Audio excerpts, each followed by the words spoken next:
Economic anxiety. That's why people supported Donald Trump, so they say. They being people who wanted to find a reason why people supported Donald Trump other than racism, xenophobia, misogyny, or a morbid desire to just burn it all down.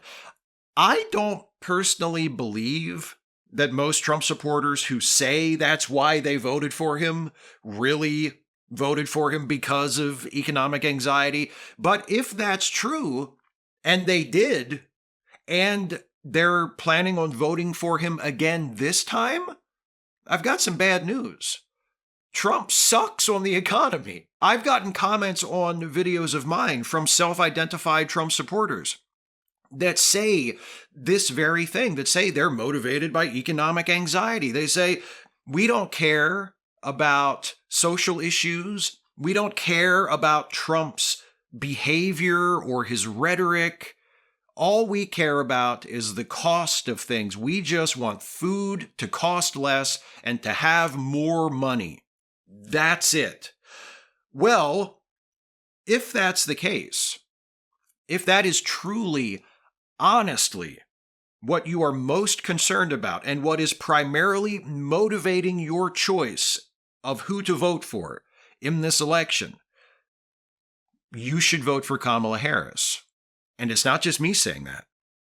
And it's not even just the Kamala Harris for President campaign saying that. It's the facts saying that.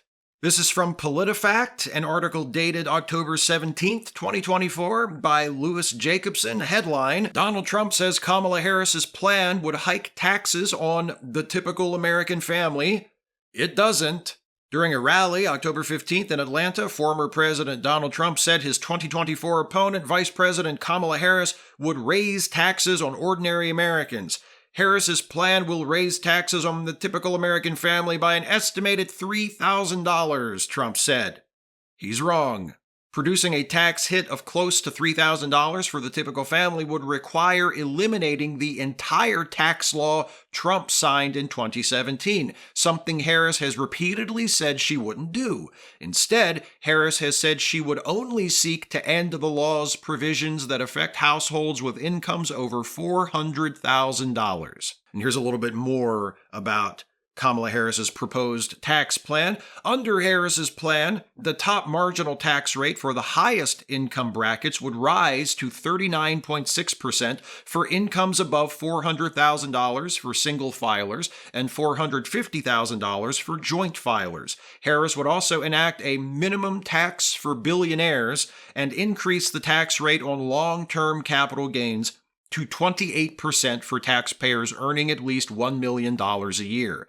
At the same time, Harris would expand the existing child tax credit from $2,000 to $3,000 or $3,600 for children younger than 6. The credit would grow to $6,000 for families with newborns. Skipping to a bit further down in the article for some more details, for the bottom 1/5 of earners, Harris's plan would increase after-tax income by 18%. Tax specialist wonky phrasing for receiving an 18% tax cut. The second lowest income group would see a cut of 4.8%.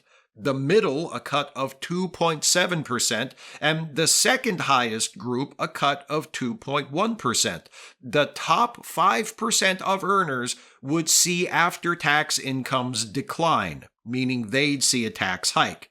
So while the subject of the PolitiFact piece is showing that Trump made a false statement about Harris's tax plan, Donald Trump made a false statement, stop the presses, the more important information contained in the article is that not only will the Harris tax plan not raise taxes by $3,000 for the typical American family, it will give the bottom 60% of taxpayers a larger tax cut than the Trump plan. And here's the bottom line. If you are so economically anxious that your vote in this election is being primarily influenced by that, you are in that bottom 60%. And if that is the case, and you're being honest that economic issues are your primary motivation, you need to vote for Harris. And this goes not just for Trump voters. Poll after poll indicates that economic issues are a top concern for most Americans across the political spectrum. And if that's true, the numbers don't lie. You should be voting for Harris.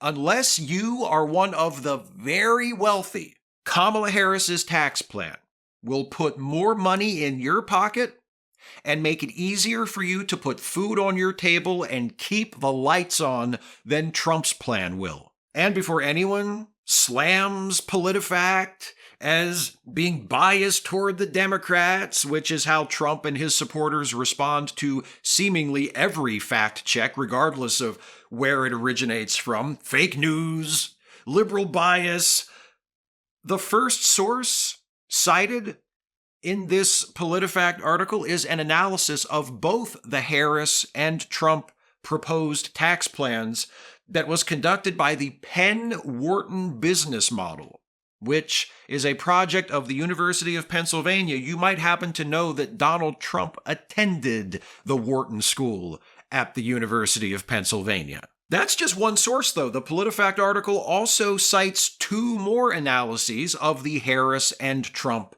tax plans, both of which came to more or less the same conclusion, which means, in summary, 3 independent analyses of Harris's tax proposals have found that the bottom 60% of earners, including incomes up to about $107,000, would see tax cuts under her plan, not tax hikes. And once again, from earlier in the article, as far as comparing Harris's tax plan to Trump's, the Penn-Wharton analysis found that for the bottom 60% of the income spectrum, Harris's tax cuts would be larger than Trump's. So there you go. The numbers don't lie. The facts are clear. You should vote for Kamala Harris, not Donald Trump, unless you're only saying you're voting for Trump because of the economy, and there's actually another reason. But what could that be?